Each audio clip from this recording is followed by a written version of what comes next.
Good morning, good morning, good morning, good morning. Today's wisdom will be coming from out of the Gospel of Mark chapter 11, verses 22 through 26. That's Mark chapter 11, verses 22 through 26.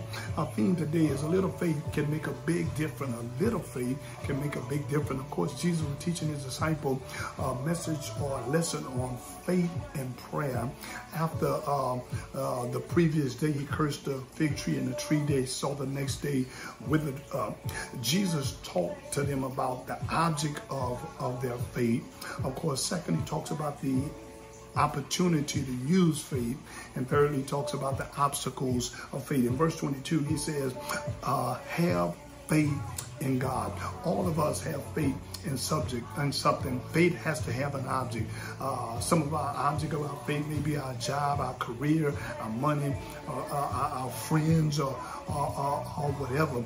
But he says you have to have faith in God. When you place your faith in God, then that faith has to have an opportunity. He says, if you have faith as the size of a mustard seed, you shall say to the mountain, be thou removed, and do not doubt in your heart, but believe in those things which you say shall come to pass. You shall have whatsoever you says. Of course, the mountain was imagery in the Bible. It speaks of problems and difficulties. It speaks of situation and circumstance that is immovable. And of course, the only way it can be moved, it would be only by God. And therefore, when those situations comes in our life, those tight things, those difficult things, those mountains, those sickness and disease and finances, oftentimes we allow it to move our faith.